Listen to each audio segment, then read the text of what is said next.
Hello everyone. इस video में हम पढ़ेंगे क्लास 10th के एक और काफ़ी ज़्यादा इम्पोर्टेंट चैप्टर को, जो कि है लाइफ प्रोसेसेस। तो आप देखिए, एग्जाम में सबसे ज़्यादा वेटेज इस चैप्टर और पिछले चैप्टर का है।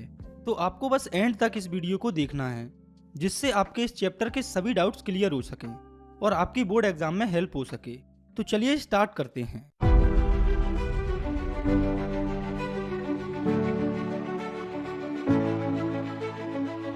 तो सबसे पहले हम समझते हैं कि लाइफ प्रोसेस क्या होती है। तो लिविंग ऑर्गेनिज्म जो बेसिक फंक्शंस को परफॉर्म करते हैं अपनी लाइफ को अर्थ पर मेंटेन करने के लिए, उन्हें लाइफ प्रोसेस कहा जाता है। तो कहने का मतलब है वो सारी लाइफ प्रोसेस जिनकी वजह से हम जिंदा रहते हैं, उन्हें लाइफ प्रोसेस कहा जाता है। मेनली सभी लिविंग बींग्स में हमें 4 मेन लाइफ प्रोसेस देखने को मिलती हैं, जो कि है nutrition, respiration, transportation and excretion. तो हमें इन चारों लाइफ प्रोसेसेस को एक एक करके अच्छे से समझना है। तो सबसे पहले है न्यूट्रिशन। तो the process of taking food and converting it into energy and vital nutrients required for life is called nutrition. यानी कि ये ऐसी प्रोसेस होती है जिसमें फूड को खाया जाता है और उससे एनर्जी और वाइटल न्यूट्रिएंट्स लिए जाते हैं, जो कि हमारी बॉडी के लिए जरूरी होते हैं। ये जो न्यूट्रिशन होता है वो 2 टाइप्स का होता है, जो कि है autotrophic nutrition and heterotrophic nutrition.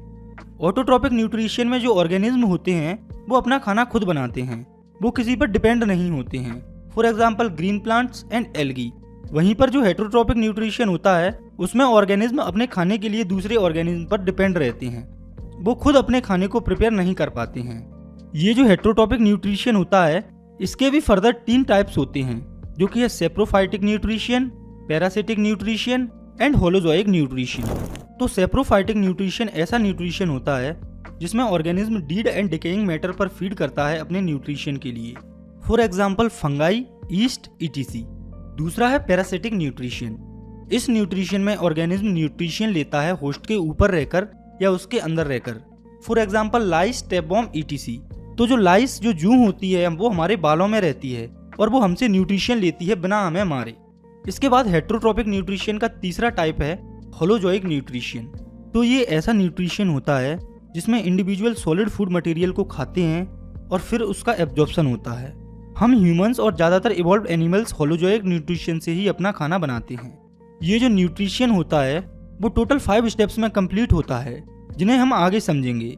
तो अभी हमने न्यूट्रिशन के दोनों टाइप्स और उनके अंदर के सब टाइप्स को भी देख लिया है। तो हमने ऑटोट्रोपिक न्यूट्रिशन में पढ़ा है कि ये अपना खाना खुद बनाते हैं और इनमें सभी प्लांट्स आते हैं। तो अब हमें ये देखना है कि ये न्यूट्रिशन कैसे होता है, यानी कि न्यूट्रिशन इन प्लांट्स, प्लांट्स के अंदर न्यूट्रिशन। तो जो प्लांट्स होते हैं वो सभी एक ही प्रोसेस से अपना खाना बनाते हैं, जो कि है फोटोसिंथेसिस। तो फोटोसिंथेसिस एक ऐसी रिएक्शन होती है जिससे सभी ग्रीन प्लांट्स अपना खाना बनाते हैं, लाइट एनर्जी को केमिकल एनर्जी में कन्वर्ट करके। फोटोसिंथेसिस के दौरान हमें ये केमिकल रिएक्शन देखने को मिलती है। तो आप इस रिएक्शन को देखिए, इसमें कार्बन डाइऑक्साइड और वाटर के 6 मॉलिक्यूल सनलाइट और क्लोरोफिल की प्रेजेंस में C6H12O6 जो कि होता है ग्लूकोज और ऑक्सीजन फॉर्म कर रहे हैं। तो फोटोसिंथेसिस की प्रोसेस में 3 मेन स्टेप्स होते हैं। तो फोटोसिंथेसिस की प्रोसेस में सबसे पहले क्लोरोफिल के द्वारा लाइट एनर्जी को एब्जॉर्ब किया जाता है। दूसरा स्टेप है लाइट एनर्जी का केमिकल एनर्जी में कन्वर्जन और वाटर मॉलिक्यूल का हाइड्रोजन एंड ऑक्सीजन में ब्रेकडाउन। वहीं पर तीसरा स्टेप है कार्बन डाइऑक्साइड का रिडक्शन कार्बोहाइड्रेट्स में, यानी कि इस स्टेप में जो कार्बन डाइऑक्साइड होती है वो कार्बोहाइड्रेट्स में रिड्यूस हो जाती है। तो प्लांट्स के अंदर एनर्जी कार्बोहाइड्रेट से आती है, जो कि प्लांट्स में स्टार्च के फॉर्म में स्टोर होता है। तो क्लोरोफिल जो होता है वो ग्रीन पिगमेंट होता है, जो कि सनलाइट को केमिकल एनर्जी में कन्वर्ट करता है। जो क्लोरोफिल होता है वो प्लांट के लीव्स के अंदर क्लोरोप्लास्ट में पाया जाता है। तो हम जानते हैं कि प्लांट्स के अंदर लीव्स में गैसेस का एक्सचेंज होता है। ये जो गैसेस का एक्सचेंज होता है वो लीव्स के अंदर स्टोमेटा में होता है। जो स्टोमेटा होते हैं उसकी ओपनिंग एंड क्लोजिंग को गार्ड सेल कंट्रोल करते हैं, ये आपको याद रखना है।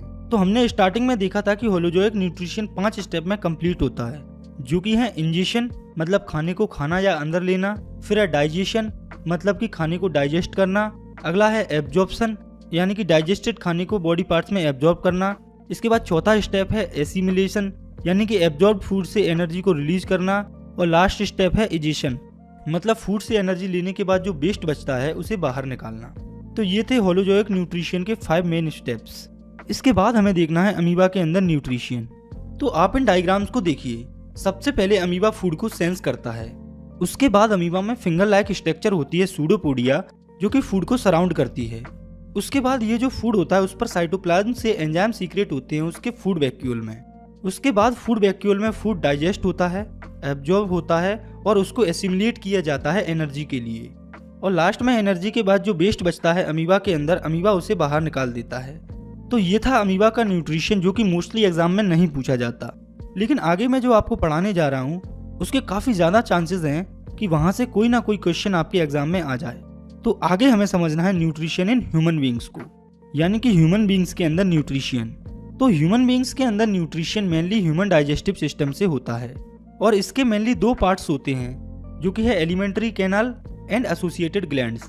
तो ये आप इधर की तरफ जो देख रहे हैं ये है एलिमेंट्री कैनाल के पार्ट्स, और ये है ह्यूमन न्यूट्रिशन से रिलेटेड 3 ग्लैंड्स, जो कि है salivary glands, liver and pancreas.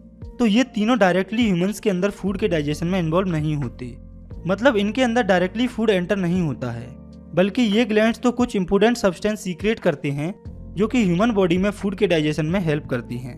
तो ये तो जनरली जानने की बात थी एलिमेंट्री कैनाल और उससे एसोसिएटेड ग्लैंड्स को। अब हम इस पूरी प्रोसेस को डायग्राम के थ्रू समझेंगे। तो ये जो आप अपनी स्क्रीन पर डायग्राम देख रहे हैं ये है ह्यूमन डाइजेस्टिव सिस्टम। तो सबसे पहले हम फूड को माउथ के अंदर लेते हैं। इस प्रोसेस को इंजेशन कहा जाता है। फूड जैसे ही माउथ में आता है वहीं से उसकी डाइजेशन की प्रोसेस शुरू हो जाती है। तो जैसे ही फूड माउथ में आता है टीथ उसे क्रश कर देते हैं। तो जो हमारा माउथ होता है उसमें सलाइवरी ग्लैंड्स प्रेजेंट होते हैं जो कि सलाइवा सीक्रेट करते हैं, जिसमें एक एंजाइम होता है सलाइवरी एमाइलेज, जो कि फूड के अंदर जो कॉम्प्लेक्स शुगर होती है उसे सिंपल शुगर में कन्वर्ट करता है। इसके बाद जो फूड होता है वो ओशियोफेगस, जो कि फूड पाइप होता है, उससे पेरिस्टालिक मूवमेंट के थ्रू स्टोमक में पहुंच जाता है। तो जो स्टोमक होता है वो एक जे शेप्ड ऑर्गन होता है जिसके अंदर गैस्ट्रिक ग्लैंड्स प्रेजेंट होते हैं, जो कि गैस्ट्रिक जूसेस को सीक्रेट करते हैं। गैस्ट्रिक जूस के अंदर मेनली 3 चीजें होती हैं, जिसमें पहली है पेप्सिन, जो कि फूड के प्रोटीन को डाइजेस्ट करती है। दूसरी है HCl, जो कि पेप्सिन को एक्टिवेट करता है प्रोटीन के डाइजेशन के लिए। तो हम जानते हैं कि HCl एक स्ट्रॉन्ग एसिड होता है। हमारे स्टोमक को उससे बचाने के लिए गैस्ट्रिक जूस के अंदर म्यूकस पाया जाता है, जो कि स्टोमक के इनर लाइनिंग को HCl के हार्मफुल इफेक्ट से बचाता है। तो स्टोमक में फूड के प्रोटीन के डाइजेशन के बाद फूड स्मॉल इंटेस्टाइन में पहुंचता है। स्मॉल इंटेस्टाइन में फूड के डाइजेशन के लिए 2 चीजें प्रेजेंट होती हैं, जो कि है बाइल जूस और पेनक्रियाटिक जूस। जो बाइल जूस होता है वो लिवर के द्वारा सीक्रेट होता है, जो कि फूड के अंदर जो फैट्स होते हैं उन्हें इमल्सिफाई यानी कि तोड़ने का काम करते हैं, मतलब कि फूड के फैट्स को बाइल जूस तोड़ देते हैं। ये जो बाइल जूस होता है वो लिवर के गॉल ब्लैडर में स्टोर होता है। बाइल जूस के साथ स्मॉल इंटेस्टाइन में पेनक्रियाटिक जूस भी सीक्रेट होता है, जो कि पेनक्रियास से सीक्रेट होता है, जो कि ट्रिप्सिन की हेल्प से प्रोटीन का डाइजेशन करता है, लाइपेज की हेल्प से फैट्स का डाइजेशन करता है और एमाइलेज की हेल्प से कार्बोहाइड्रेट का डाइजेशन करता है। तो ये सब होने के बाद फाइनल डाइजेशन हो जाता है, और अगर थोड़ा सा फूड बच जाता है डाइजेस्ट होने से तो इंटेस्टाइन में इंटेस्टाइनल जूस सीक्रेट होते हैं, जो कि फूड का फाइनल डाइजेशन कर देते हैं। डाइजेशन के बाद ये जो फूड होता है वो स्मॉल इंटेस्टाइन में ही एब्जॉर्ब होता है, जो कि बिलाई की हेल्प से होता है। बिलाई स्मॉल इंटेस्टाइन में ही प्रेजेंट होती हैं। इसके बाद इस फूड से जो भी एनर्जी निकलती है उसे हमारी बॉडी यूज करती है, और लास्ट में जो वेस्ट फूड होता है या फिर वो फूड होता है जो डाइजेस्ट नहीं हो पाता है वो स्मॉल इंटेस्टाइन से लार्ज इंटेस्टाइन में आता है, जहाँ से उस वेस्ट फूड मटेरियल से वाटर को एब्जॉर्ब कर लिया जाता है और उस वेस्ट मटेरियल को एनएस के थ्रू बाहर निकाल लिया जाता है। इसके बाद है दूसरी लाइफ प्रोसेस, जो कि है रेस्पायरेशन। तो मोस्टली जो बच्चे होते हैं वो रेस्पायरेशन को ब्रीदिंग ही समझते हैं, जो कि सिंपली होती है सांस लेना, लेकिन एक्चुअल में रेस्पायरेशन ब्रीदिंग से काफी अलग होती है। आगे हम इनके डिफरेंसेस को भी समझेंगे। फिलहाल सिंपली आप बस इतना याद रखें कि फूड से एनर्जी को रिलीज करने की जो प्रोसेस होती है उसे रेस्पायरेशन कहा जाता है।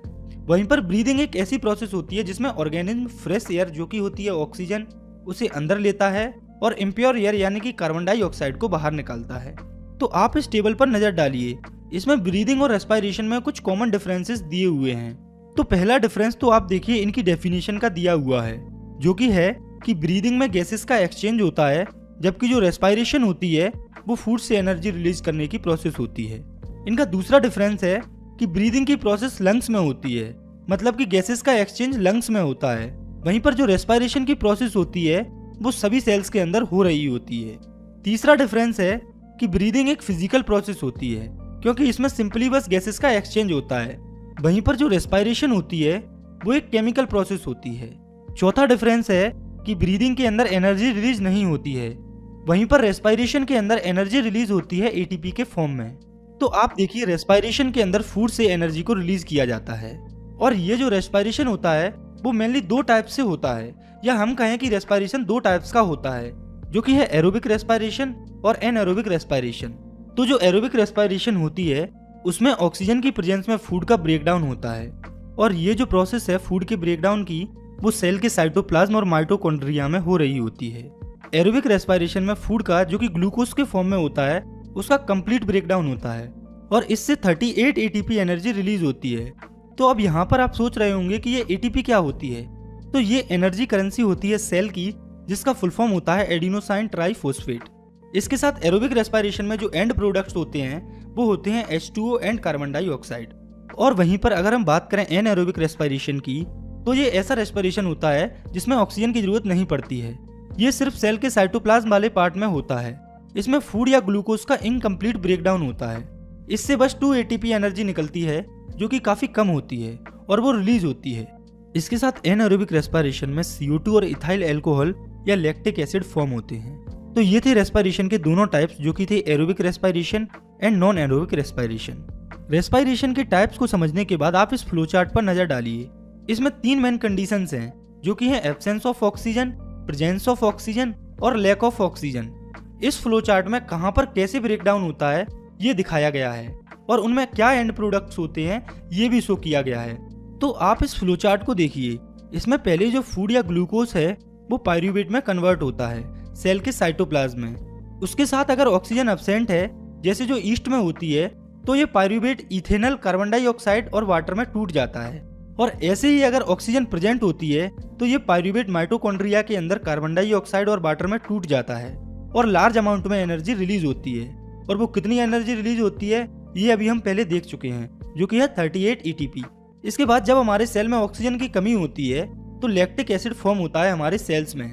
जैसे कि जब हम कोई लंबे समय तक एक्सरसाइज करते हैं, जैसे कि रनिंग, तो हमारे मसल्स में क्रैम्प्स आने लगते हैं। तो ऐसा इसीलिए होता है क्योंकि उस समय मसल्स में ऑक्सीजन की कमी हो जाती है, और मसल्स के अंदर एनएरोबिक रेस्पिरेशन होने लगता है, जिससे लैक्टिक एसिड फॉर्म होता है, जिससे कि क्रैम्प्स वगैरह आते हैं। तो आप इस फ्लो चार्ट की हेल्प से समझ सकते हैं कि ऑक्सीजन की प्रेजेंस में, ऑक्सीजन की एब्सेंस में और लो क्वांटिटी में फूड से कैसे एनर्जी रिलीज होती है, और उनका बाय प्रोडक्ट क्या होता है।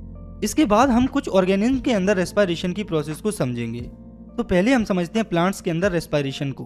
तो किसी भी ऑर्गेनिज्म के अंदर जो रेस्पिरेशन की प्रोसेस होती है वो 2 स्टेप्स में कंप्लीट होती है, जो कि है ब्रीदिंग या गैसियस एक्सचेंज, दूसरी है रिलीज ऑफ एनर्जी। तो आप देखिए जो ब्रीदिंग होती है वो रेस्पिरेशन के अंदर ही होने वाली एक स्टेप होती है। तो अब आप नजर डालिए इस प्लांट के डायग्राम पर।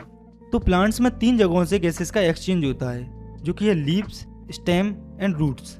तो लीव्स में प्लांट्स स्टोमेटा से, स्टेम्स में लेंटिकल से, और रूट में रूट हेयर की हेल्प से गैसेस को एक्सचेंज करता है। तो जब प्लांट्स में ऑक्सीजन पहुंच जाती है तो वो ग्लूकोज को ब्रेक डाउन करके कार्बन डाइऑक्साइड और वाटर फॉर्म कर देते हैं, जैसा कि आप इस रिएक्शन में देख सकते हैं। तो अब यहाँ पर सोचने वाली बात ये है कि हमने तो सुना है कि प्लांट्स फोटोसिंथेसिस की प्रोसेस करते हैं और ऑक्सीजन रिलीज करते हैं, लेकिन यहाँ पर तो उल्टा ही हो रहा है कि प्लांट रेस्पिरेशन कर रहे हैं और कार्बन डाइऑक्साइड को रिलीज कर रहे हैं। तो आप देखिए कि प्लांट्स के अंदर फोटोसिंथेसिस और रेस्पिरेशन दोनों ही प्रोसेसेस होती हैं, लेकिन प्लांट्स में जो फोटोसिंथेसिस का अमाउंट है वो काफी ज्यादा होता है रेस्पिरेशन की कंपैरिजन में। लेकिन जो फोटोसिंथेसिस की रिएक्शन होती है वो सिर्फ दिन में होती है, लेकिन रेस्पिरेशन की रिएक्शन हमेशा होती रहती है।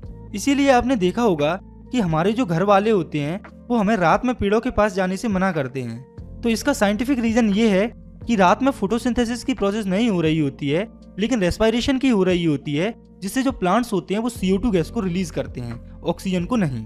तो ये था हमारा रेस्पिरेशन इन प्लांट्स।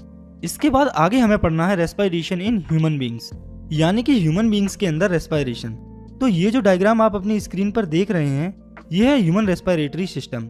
तो सबसे पहले जो एयर होती है वो हमारे नोस्ट्रिल्स से एंटर करती है। तो नोस्ट्रिल्स एयर को फिल्टर करते हैं और डस्ट पार्टिकल को लंग्स में पहुंचने से रोकते हैं। तो लैरिंक्स से एयर ट्रैकिया में पहुंचती है, जो कि एक विंड पाइप होता है जिसका काम होता है एयर को लंग्स में पहुंचाना। तो अब आप देखिए कि जो एयर है वो नोस्ट्रिल्स से लंग्स में पहुंच गई है। तो जो लंग्स होते हैं उसमें 3 मेन पार्ट्स होते हैं, जो कि है ब्रोंकी, ब्रोंकियोल्स एंड एल्बुलाई। तो सबसे पहले एयर या ऑक्सीजन लंग्स के ब्रोंकाई में पहुंचती है। ब्रोंकाई से आगे एयर ब्रोंक्यूल्स में और फिर फाइनली एल्वुलाई में पहुंच जाती है। तो ऑक्सीजन के एल्वुलाई तक पहुंचने की प्रोसेस को इनहेलेशन कहा जाता है, जिसका बेसिकली मतलब होता है एयर को अंदर लेना। तो जब एयर चेस्ट कैविटी या कहें एल्वुलाई में पहुंच जाती है तो चेस्ट कैविटी एयर से भर जाती है। इसीलिए सांस लेने पर यानी इनहेलेशन में हमारी जो चेस्ट कैविटी होती है वो एक्सपेंड होती हुई दिखती है। तो आप खुद भी इसे एक्सपीरियंस कर सकते हैं कि जब हम सांस लेते हैं तो जो हमारी चेस्ट कैविटी होती है वो एक्सपेंड होती है। तो एयर या ऑक्सीजन जब एल्वुलाई में पहुंच जाती है तो वहीं पर उसका एक्सचेंज हो जाता है, क्योंकि एल्वुलाई जो है वो गैसियस एक्सचेंज की साइड होती है ह्यूमन बॉडी में, यानी कि ह्यूमन बॉडी के अंदर गैसियस एक्सचेंज एल्वुलाई के अंदर ही होता है। तो यहीं से जो ऑक्सीजन होती है वो ब्लड वेसल्स में डिसॉल्व हो जाती है और ब्लड वेसल्स जिससे कि इम्प्योर एयर यानी कि जो CO2 होती है वो एल्वुलाई में आ जाती है। और गैसियस एक्सचेंज के बाद ये जो इम्प्योर एयर या CO2 एल्वुलाई में आ जाती है वो इसी पाथ से वापस चली जाती है। इस प्रोसेस को एक्सहेलेशन कहा जाता है, जिसका सिंपली मतलब होता है सांस छोड़ना। एक्सहेलेशन की प्रोसेस में जो चेस्ट कैविटी होती है वो सिकुड़ जाती है, जैसा कि आप खुद एक्सपीरियंस कर सकते हैं। जैसे कि जब हम सांस छोड़ते हैं तो चेस्ट कैविटी सिकुड़ती है। तो अब हम वापस आते हैं अपने टॉपिक पर और देखते हैं कि एल्वुलाई से जब ऑक्सीजन ब्लड में पहुंच जाती है तब क्या होता है। तो ब्लड के अंदर एक पिगमेंट होता है हीमोग्लोबिन। तो ऑक्सीजन उसी से जुड़कर ऑक्सी हीमोग्लोबिन फॉर्म करती है, जो कि फिर सभी सेल्स तक पहुंच जाती है। ये ब्लड सभी सेल्स और सभी बॉडी ऑर्गन्स तक कैसे पहुंचता है ये हम समझेंगे अगली और तीसरी लाइफ प्रोसेस में, जो कि है ट्रांसपोर्टेशन। तो ये भी एक इम्पोर्टेंट लाइफ प्रोसेस होती है। इस प्रोसेस में एक सब्सटेंस का मूवमेंट होता है एक प्लेस से दूसरे प्लेस तक बॉडी के अंदर। ट्रांसपोर्टेशन की प्रोसेस में mainly food, metallic gases, water, tissues और हार्मोन्स का ट्रांसपोर्ट होता है। ह्यूमन बींग्स की अगर हम बात करते हैं तो ट्रांसपोर्टेशन में इनके अंदर मेनली 3 चीजें इन्वॉल्व होती हैं, जो कि हैं ब्लड, ब्लड वेसल्स और हार्ट। तो आप देखिए ब्लड होता है वो मीडियम होता है जो कि ट्रांसपोर्ट होता है बॉडी के सभी पार्ट्स में। दूसरा है ब्लड वेसल्स, तो ब्लड वेसल्स के अंदर ही ब्लड फ्लो होता है। तीसरा है हार्ट, जो कि ब्लड को पंप करता है ब्लड वेसल्स में, जो कि ऑल ओवर बॉडी में ट्रांसपोर्ट होता है। तो अब हमें इन तीनों को अच्छे से समझना है। तो पहला है ब्लड। तो ये एक फ्लूइड कनेक्टिव टिश्यू होता है जो कि 4 कंपोनेंट से मिलकर बना होता है, जो कि है plasma, RBC, WBC and platelets. तो प्लाज्मा एक स्ट्रॉ कलर फ्लूइड होता है जिसमें 90 to 92% वाटर होता है और 6 to 8% प्रोटीन होता है। इसके साथ इसके अंदर कुछ विटामिन और मिनरल्स होते हैं। इसके बाद ब्लड का दूसरा कंपोनेंट है RBC। तो ये बाइकॉन्केव होते हैं साइज में और इनमें न्यूक्लियस नहीं होता। इनमें एक आयरन रिच पिगमेंट होता है जो कि है हीमोग्लोबिन, जिससे ब्लड का कलर जो है वो रेड होता है। अगला कंपोनेंट है WBC। तो ये फाइगोसाइटिक सेल्स होते हैं ह्यूमन ब्लड में, जो उसे इन्फेक्शन और हार्मफुल फॉरेन मटेरियल से प्रिवेंट करते हैं। और ब्लड का चौथा कंपोनेंट होता है प्लेटलेट्स। तो इसका मेन फंक्शन होता है क्लोटिंग, यानी कि ये खून का थक्का जमाते हैं। जैसे आपने कभी नोटिस किया होगा कि जब हमें चोट लगती है तो उस जगह से खून आने लगता है। कुछ टाइम बाद वो जो खून होता है वो अपने आप आना बंद हो जाता है। तो ये सब कुछ प्लेटलेट्स की वजह से ही होता है, क्योंकि प्लेटलेट्स जो है वो ब्लड का क्लॉट बना देती हैं। और बात करें ब्लड के फंक्शंस की, तो इसके फंक्शन हैं फूड, वाटर, ऑक्सीजन और CO2 का ट्रांसपोर्ट, वेस्ट प्रोडक्ट्स का ट्रांसपोर्ट, हार्मोन्स का ट्रांसपोर्ट, बॉडी डिफेंस और वाटर बैलेंस का मेंटेनेंस। ये सब फंक्शंस ब्लड के होते हैं। ब्लड के फंक्शंस को समझने के बाद अब हमें समझना है ब्लड वेसल्स को। तो ब्लड वेसल्स उन चैनल्स को कहा जाता है जिनमें कि ब्लड फ्लो करता है। ये मेनली 3 टाइप्स की होती हैं। तो पहले हैं आर्टरीज। तो ये वो ब्लड वेसल्स होती हैं जो कि प्योर ब्लड को हार्ट से अदर बॉडी पार्ट्स में ट्रांसपोर्ट करती हैं। आर्टरीज के बारे में मेन इंपोर्टेंट बात यह है कि ये सिर्फ ऑक्सीजनेटेड ब्लड को कैरी करती हैं। इसके बाद दूसरी ब्लड वेसल है वीन्स। तो इनमें इम्प्योर ब्लड ट्रांसपोर्ट होता है, यानी कि बीन्स में हमेशा डीऑक्सीजनेटेड ब्लड फ्लो होता है। हालांकि आर्टरीज और वेन्स में भी एक एक्सेप्शन होता है, जो कि है पल्मोनरी आर्टरी और पल्मोनरी वेन। तो पल्मोनरी आर्टरी जो है वो इकलौती एक ऐसी आर्टरी होती है जिसमें कि डीऑक्सीजनेटेड ब्लड फ्लो होता है। वहीं पर पल्मोनरी वेन एक इकलौती ऐसी वेन होती है जिसमें कि ऑक्सीजनेटेड ब्लड फ्लो होता है। इसको और डिटेल में हम आगे समझेंगे। इसके बाद है तीसरी ब्लड वेसल, जो कि है कैपिलरीज। तो ये सबसे छोटी ब्लड वेसल्स होती हैं जो कि सब्सटेंस के एक्सचेंज में हेल्प करती हैं। तो ब्लड और ब्लड वेसल्स को समझने के बाद अब हम बात करते हैं हार्ट की। तो ये जो आप अपनी स्क्रीन पर डायग्राम देख रहे हैं यह है ह्यूमन हार्ट। तो चलिए समझते हैं इसे। तो ये जो हार्ट के आसपास मसल्स हैं ये है कार्डिक मसल्स। तो हार्ट एक मस्कुलर ऑर्गन होता है और इसके आसपास की मसल्स को कार्डिक मसल्स कहा जाता है। आपको हार्ट में 4 चैम्बर्स दिख रहे होंगे। इसमें ऊपर वाले चैम्बर्स को आर्टेरियम और नीचे वाले चैम्बर्स को वेंट्रिकल्स कहा जाता है। इसमें से ये है राइट एट्रियम और ये है लेफ्ट एट्रियम और ये है राइट वेंट्रिकल और ये है लेफ्ट वेंट्रिकल। इसके साथ ये जो लेयर है इसका नाम है सेप्टम। जो कि हार्ट के राइट पोर्शन को लेफ्ट पोर्शन से सेपरेट करती है। तो सेप्टम लेयर राइट पोर्शन के मटेरियल को लेफ्ट पोर्शन में जाने से और लेफ्ट पोर्शन के मटेरियल को राइट पोर्शन में जाने से रोकती है। इसके बाद ये जो स्ट्रक्चर है इसे वाल्व कहा जाता है, जो कि वन वे फ्लो अलाउ करता है ब्लड का। जैसे कि आप मान लो कि राइट आर्टरियम में ब्लड है, तो वो ब्लड वाल्व की हेल्प से राइट वेंट्रिकल में आ जाएगा। तो ये जो वाल्व होता है वो प्रिवेंट करता है ब्लड को वापस से राइट आर्टरियम में जाने से। तो हमारे हार्ट में टोटल 4 वाल्व होते हैं और हमारे हार्ट में से जो आवाज आती है लव डव जैसी, वो इन वाल्व्स के ही ओपन और क्लोज होने से आती है। इसके बाद ये जो आप देख रहे हैं ये है पल्मोनरी आर्टरी और ये है पल्मोनरी वेन्स। इनके फंक्शंस मैं आपको ऑलरेडी समझा चुका हूँ और इनकी लोकेशन अभी हमने देख ली है। हार्ट के आसपास चारों तरफ एक लेयर होती है जिसे हम पेरिकार्डियम कहते हैं, जो कि हार्ट को प्रोटेक्ट करती है और शेप देने का काम करती है। आगे हमें देखना है हार्ट की वर्किंग को, यानी कि ये जो हार्ट होता है वो काम कैसे करता है। तो सबसे पहले जो हार्ट का राइट आर्टरियम होता है उसमें डीऑक्सीजनेटेड ब्लड आता है बॉडी से। डीऑक्सीजनेटेड ब्लड वो ब्लड होता है जिसमें कार्बन डाइऑक्साइड होती है, मतलब कि इम्प्योर ब्लड। ये ब्लड ह्यूमन बॉडी में वेन्स के अंदर फ्लो होता है। तो जब डीऑक्सीजनेटेड ब्लड राइट आर्टरियम में आ जाता है तो वो वाल्व्स के ओपन होने से राइट आर्टरियम से राइट वेंट्रिकल में आ जाता है, जिससे हार्ट एक्सपेंड हो जाता है। ब्लड जैसे ही राइट वेंट्रिकल में आता है वैसे ही वाल्व्स क्लोज हो जाती हैं, जो कि डीऑक्सीजनेटेड ब्लड के बैकफ्लो को रोकती हैं।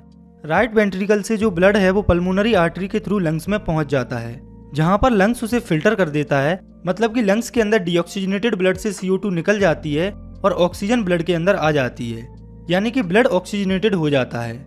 तो जब ब्लड ऑक्सीजनेटेड हो जाता है तो वो फिर पल्मोनरी वेन के थ्रू लेफ्ट आर्टरियम में आ जाता है और फिर ये ऑक्सीजनेटेड ब्लड वाल्व के थ्रू लेफ्ट वेंट्रिकल में आ जाता है।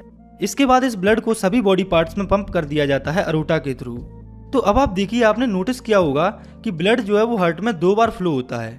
पहले बॉडी से डीऑक्सीजनेटेड ब्लड आता है और बाद में ऑक्सीजनेटेड ब्लड भी हार्ट में ही आता है पंप होने के लिए।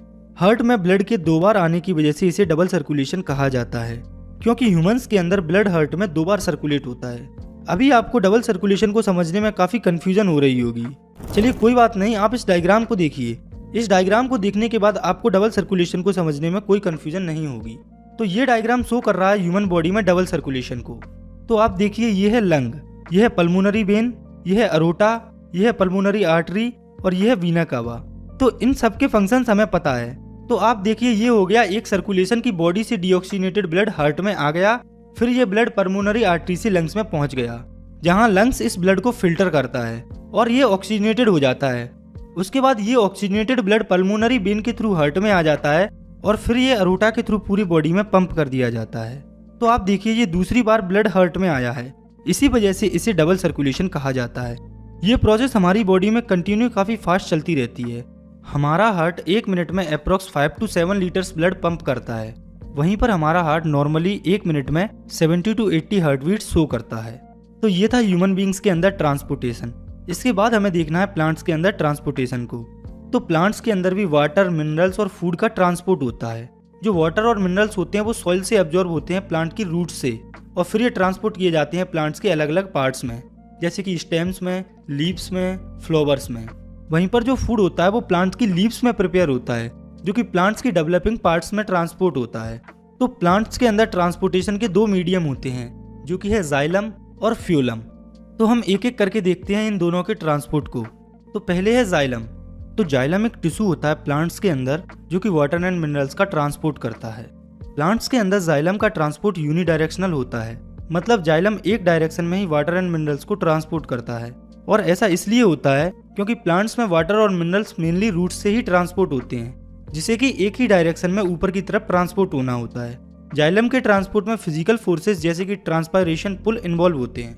वहीं पर अगर हम बात करें फ्यूलम की, तो ये भी एक टिश्यू होता है जो कि प्लांट्स के अंदर मेनली फूड के ट्रांसपोर्ट में इन्वॉल्व रहता है। फ्यूलम के अंदर फूड का ट्रांसपोर्ट अपवर्ड और डाउनवर्ड दोनों डायरेक्शन में होता है, और ऐसा इसीलिए होता है क्योंकि फूड प्लांट्स की लीव्स में प्रिपेयर होता है, इसलिए उसे अपवर्ड और डाउनवर्ड दोनों जगह पहुंचना होता है। इसीलिए जो फ्यूलम का ट्रांसपोर्ट होता है वो बाई डायरेक्शनल होता है। इसके साथ फ्यूलम जो फूड ट्रांसपोर्ट करता है उसमें एनर्जी इन्वॉल्व होती है ATP के फॉर्म में, जो कि जाइलम के ट्रांसपोर्ट में इन्वॉल्व नहीं होती है। इसके बाद हमें समझना ह्यूमन बॉडी की चौथी और लास्ट लाइफ प्रोसेस को, जो कि है एक्सक्रीशन। तो ये ऐसी बायोलॉजिकल प्रोसेस होती है जिसमें हार्मफुल नाइट्रोजिनस मेटाबॉलिक वेस्ट को बॉडी से बाहर निकाला जाता है। कहने का मतलब है कि इस प्रोसेस में उस वेस्ट को रिमूव किया जाता है जो कि मेटाबॉलिक एक्टिविटी से जनरेट होता है। मेटाबॉलिक एक्टिविटी जैसे कि nutrition, respiration, ETC. Human body में मेनली 3 टाइप का वेस्ट फॉर्म होता है, जो कि है digestive waste, respiratory waste and nitrogenous waste. जिसमें जो डाइजेस्टिव वेस्ट होता है वो इजेशन की प्रोसेस से बॉडी से बाहर निकल जाता है और रेस्पिरेटरी वेस्ट भी उसी प्रोसेस से बाहर निकल जाता है। अब बचा नाइट्रोजिनस वेस्ट। तो ये वो वेस्ट होते हैं जो कि हमारी बॉडी में ब्लड में डिसॉल्व होते हैं, जैसे कि urea, uric acid, water etcetera. इस नाइट्रोजनस वेस्ट को कैसे बाहर निकाला जाता है, इसी के बारे में हम एक्सक्रीशन वाले टॉपिक में समझेंगे। तो हम देखते हैं एक्सक्रीशन की प्रोसेस को ह्यूमन बींग्स में। तो ये है ह्यूमन एक्सक्रीटरी सिस्टम। तो इसमें एक पेयर किडनी, एक पेयर यूरेटर, एक यूरिनरी ब्लैडर और एक यूरेथ्रा होता है। इन चारों को अब हमें अच्छे से समझना है। तो पहले है किडनी। तो किडनी एक reddish brown bean shaped organ होती है जो कि अपर रेट्रोपर्टोनियल रीजन में लोकेटेड रहती है। रेट्रोपर्टोनियल रीजन ये वाला रीजन होता है जो कि आप अभी देख रहे हैं। हमारी बॉडीज में किडनीज पेयर में प्रेजेंट होती हैं। इसका फंक्शन है कि ये किडनी के अंदर जो भी वेस्ट फॉर्म होता है, जो कि होता है यूरिन, ये उसे ड्रेन आउट करती है यूरिनरी ब्लैडर में। मतलब ये यूरिन को किडनी से यूरिनरी ब्लैडर में ड्रेन आउट करती है। यूरिनरी ब्लैडर में यूरिन टेम्परेरी स्टोर होती है और वो बाद में यूरेथ्रा से बाहर रिलीज कर दी जाती है। तो अब हमने ह्यूमन एक्सक्रीटरी सिस्टम के फंक्शंस को देख लिया है। अब हमें ये देखना है कि ये ह्यूमन एक्सक्रीटरी सिस्टम काम कैसे करता है। तो आप देखिए, ये है अरोटा। तो सबसे पहले अरोटा के ही रीनल आर्टरीज के थ्रू ब्लड आता है दोनों किडनीज में, जो कि ये रेड कलर की अरोटा आपको दिख रहा होगा। तो किडनीज में जैसे ही ब्लड आता है तो किडनीज उस ब्लड को फिल्टर कर देती हैं और उसमें से जो वेस्ट फॉर्म होता है यूरिन, उसे अलग कर देती हैं ब्लड से। इसके बाद जो ब्लड फिल्टर हो चुका होता है वो रीनल बीन, जो कि वीना कावा से कनेक्टेड होती हुई आपको ब्लू कलर की दिख रही है, उससे पूरी बॉडी में वापस चला जाता है। तो अब आप देखिए, जो ब्लड फिल्टर हुआ वो तो दोबारा से वापस ह्यूमन बॉडी में चला गया, लेकिन जो वेस्ट फॉर्म हुआ यूरिन, वो यूरेटर के थ्रू यूरिनरी ब्लैडर में पहुंच जाती है, जहां पर वो टेम्परेरी स्टोर होती है, जो कि यूरेथ्रा से बाहर निकल जाती है। तो ह्यूमन एक्सक्रीटरी सिस्टम में हमें ये प्रोसेस देखने को मिलती है। तो अभी हमने देखा कि जो किडनी होती है वो ब्लड को फिल्टर करती हैं। तो अब हमें ये जानना है कि आखिर किडनी के अंदर ऐसा क्या होता है जो ये ब्लड को फिल्टर करती हैं। तो आप देखिए, यह है किडनी के अंदर की स्ट्रक्चर। इसके अंदर फिल्ट्रेशन यूनिट होती है जिसे नेफ्रॉन कहा जाता है। हर एक किडनी में अप्रोक्सीमेटली 1.2 मिलियन नेफ्रॉन्स प्रेजेंट होते हैं। 1.2 मिलियन यानी कि करीब 12 लाख नेफ्रॉन्स हर एक किडनी में प्रेजेंट होते हैं। तो अब आप नेफ्रॉन को समझिए। तो नेफ्रॉन एक फिल्ट्रेशन यूनिट होती है किडनी की, जिसमें कि एक ट्यूब होता है जो कि डक्ट से कनेक्ट होता है। इसके साथ इसमें एक कप शेप्ड स्ट्रक्चर भी होती है जिसे हम बूमेन कैप्सूल कहते हैं। नेफ्रॉन के अंदर जो बूमेन कैप्सूल होता है वो ब्लड को फिल्टर करता है और यूरिन को कलेक्ट करता है। बूमेन कैप्सूल के बाद नेफ्रॉन का अगला पार्ट होता है हेनले लूप, जो कि एक लॉन्ग यू शेप्ड पोर्शन होता है जो कि ग्लूकोज, अमीनो एसिड और वाटर का रीअब्जॉर्प्शन करता है। इसके बाद ये जो यूरिन फॉर्म होती है वो यूरिन डक्ट में एंटर होती है और फिर वो यूरेटर के थ्रू यूरिनरी ब्लैडर में पहुंच जाती है। तो कुछ इस तरह से नेफ्रॉन के अंदर ब्लड फिल्टर होता है। इसके बाद आगे हमें समझना है इस चैप्टर के आखिरी टॉपिक को, जो कि है एक्सक्रीशन इन प्लांट्स। तो प्लांट्स में मेनली 3 टाइप के वेस्ट फॉर्म होते हैं, जो कि है गैसियस वेस्ट, लिक्विड वेस्ट और सॉलिड वेस्ट। तो प्लांट्स जो है वो गैसियस वेस्ट को स्टोमेटा के थ्रू रेस्पिरेशन से बाहर निकाल देते हैं। लिक्विड वेस्ट को भी प्लांट स्टोमेटा से ही ट्रांसपायरेशन की प्रोसेस से बाहर निकाल देते हैं, जिसमें मेनली वाटर होता है। इसके साथ जो सॉलिड वेस्ट होता है, जैसे कि ओल्ड लीव्स, बार्क्स वगैरह, प्लांट्स उन्हें अपनी बॉडी से अलग करके बाहर कर देते हैं। तो आज की वीडियो में केवल इतना ही। इस चैप्टर में आपको यहाँ जितना पढ़ाया गया है उतना बोर्ड एग्जाम के लिए काफ़ी है। अगर आप इतना तैयार कर लेते हैं तो आपकी एग्जाम में काफ़ी हेल्प हो जाएगी। अगर आपको ये वीडियो पसंद आई है तो आप इसे लाइक कर सकते हैं। तो सबसे पहले हम समझते हैं कि लाइफ प्रोसेस क्या